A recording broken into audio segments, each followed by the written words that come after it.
अब मॉनसून और hair loss का क्या ताल्लुक है आपस में?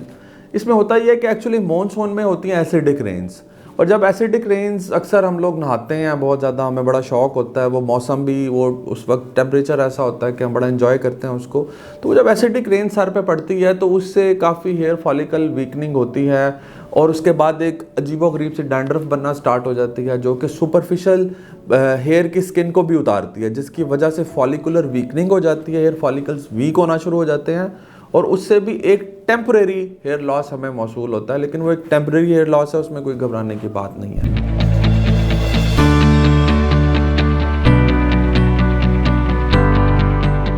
मरहम के प्लेटफॉर्म से कुछ क्वेश्चंस और क्वेरीज रिसीव हुई हैं जो कि जिनका जवाब देना बहुत ज़रूरी समझता हूँ मैं। उसमें से पहला सवाल ये है कि कोरोना और हेयर लॉस। यस, ये बहुत देखिए, अगर कोरोना का स्किन पे कोई इफ़ेक्ट आया ना लोगों की, तो वो सबसे ज़्यादा हेयर लॉस ही आया। अब होता क्या है, बेसिकली हमारे बाल 3 फेजेस में होते हैं, रेस्टिंग फेज़, ग्रोइंग फेज़ और शेडिंग फेज़। हमारे बाल चूँकि मैक्सिमली ग्रोइंग फेज़ में होते हैं, इसलिए हमें बहुत ज़्यादा बाल नज़र आ रहे होते हैं। अब होता ये है कि जब भी बॉडी स्ट्रेस में जाती है किसी भी प्रोलॉन्ग वायरल इलनेस की वजह से, तो उस स्ट्रेस की वजह से वो जो बालों का ट्रेंड है वो ग्रोइंग फेज से रेस्टिंग और शेडिंग फेज की तरफ जाता है। और जब वो ग्रोइंग ट्रेंड रेस्टिंग और शेडिंग फेज की तरफ जाता है, इसको टीलोजन इफ्लूवियम कहते हैं, और बाल टीलोजन फेज में चले जाते हैं, रेस्टिंग फेज में चले जाते हैं, यानी कि ग्रो नहीं करते, उसके बाद शेड होना स्टार्ट हो जाते हैं, जिसकी वजह से एक हमें बहुत ड्रास्टिक हेयर लॉस गुच्छों की सूरत में, कंघी करते हुए, नहाते हुए, इवन सो के उठे तो गुच्छों की सूरत में आपको बाल नजर आते हैं। तो that is basically the hair cycle shift. वो एक हेयर साइकिल शिफ्ट होता है जिसको टीलोजन इफ्लूवियम कहते हैं, और उसका बहुत टाइमली ट्रीटमेंट कराना ज़रूरी है, इससे पहले कि बहुत ही ज़्यादा हेयर लॉस हो जाए और फिर मसला काफ़ी ख़राब हो जाता है। सो टाइमली ट्रीट कराइए उसको। जो दूसरा सवाल मरहम के प्लेटफॉर्म से हमें मौसूल हुआ है वो है मॉनसून और हेयर लॉस। अब मॉनसून और हेयर लॉस का क्या ताल्लुक है आपस में? इसमें होता ही है कि एक्चुअली मॉनसून में होती हैं एसिडिक रेन्स, और जब एसिडिक रेन्स अक्सर हम लोग नहाते हैं बहुत ज़्यादा, हमें बड़ा शौक होता है, वो मौसम भी वो उस वक्त टेम्परेचर ऐसा होता है कि हम बड़ा एंजॉय करते हैं उसको।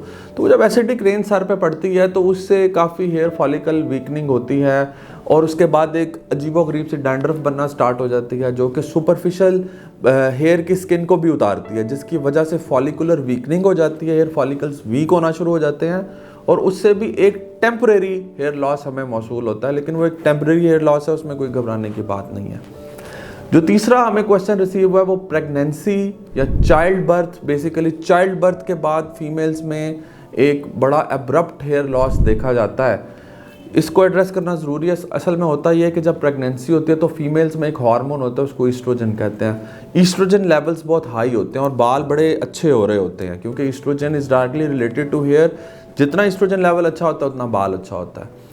जब प्रेगनेंसी हो जाती है, चाइल्ड बर्थ हो जाती है, बच्चा पैदा हो जाता है, उसके चंद माह के अंदर अंदर क्या होता है कि ईस्ट्रोजन लेवल्स आपके नॉर्मलाइज होना शुरू हो जाते हैं। वो जो एक हाई सर्ज ऑफ ईस्ट्रोजन है वो जब नॉर्मल होती है तो एक पैराडॉक्सिकल यानी कि एक फीलिंग ऐसी आती है कि हेयर लॉस स्टार्ट हो गया, क्योंकि ईस्ट्रोजन डायरेक्टली रिलेटेड है हेयर ग्रोथ से। तो ईस्ट्रोजन लेवल बेसिकली वो नॉर्मल हो रहे होते हैं, और उस नॉर्मल होने की वजह से एक हेयर लॉस की एक स्टेज आती है, लेकिन वो एक बहुत टेम्परेरी स्टेज होती है, उसे बिल्कुल नहीं घबराना चाहिए, वो नेचुरली ही रिस्टोर हो जाते हैं, तो उसे घबराने की ज़रूरत नहीं है। हाँ, अगर एक ख़ास हद से ज़्यादा बहुत ज़्यादा आपको फील हो तो फिर आप उसको एड्रेस आपको करना चाहिए कंसल्टेंट डर्मेटोलॉजिस्ट से।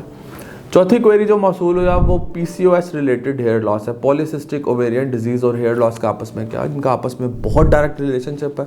पॉलीसिस्टिक ओवेरियन डिजीज़ में क्या होता है कि जवान लड़कियां जो उनके अंदर हार्मोनल चेंजेस आते हैं, और जो मेल हार्मोन है जो कि हर लड़की में वैसे भी है लेकिन एक ख़ास मिकदार में है, बहुत कम है।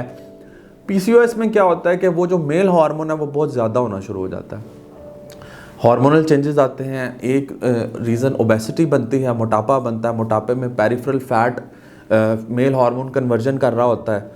अब जितना मेल हार्मोन ज़्यादा होता है उतना हेयर लॉस ज़्यादा होता है। देखिए, गंजापन मर्दों में ज़्यादा होता है और चूँकि वो मेल हार्मोन रिलेटेड होता है, तो फीमेल्स में जब PCOS होता है और मेल हार्मोन ज़्यादा होने शुरू हो जाते हैं तो हेयर लॉस लाइक मर्दों की तरह दोनों चीज़ें मर्दों वाली आनी शुरू हो जाती हैं। वो दो चीज़ें कौन सी हैं?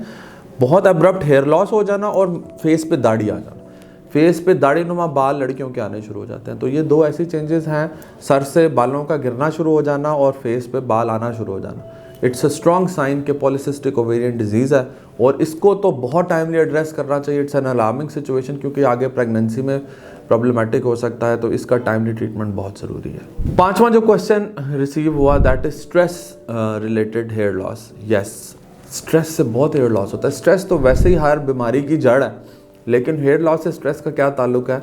एग्जैक्टली हेयर साइकिल स्टेजेस वाली, जैसा मैंने पहले भी आपको बताया कि हेयर एक साइकिल में है, कैटाजन, एलोजन, टीलोजन फेजेस हैं, ग्रोइंग, रेस्टिंग, शेडिंग फेजेस हैं। स्ट्रेस भी इसी तरह करता है कि हेयर साइकिल डिसरप्ट कर देता है और जो ग्रोइंग फेज है उसको रेस्टिंग और शेडिंग फेज में कन्वर्ट कर देता है। और जब growing phase resting shedding phase में कन्वर्ट होती है तो ऑफ कोर्स एंड एब्सोल्युटली हमें एक हेयर लॉस देखने को मिलता है। तो इसको मैक्सिमली अवॉइड करना चाहिए। आपको इसके अलावा और किसी भी किस्म की क्वेरी है, कोई क्वेश्चंस हैं आपके स्किन से रिलेटेड, तो आप मरहम के प्लेटफॉर्म से पूछ सकते हैं। इंशाल्लाह in future I will definitely answer them.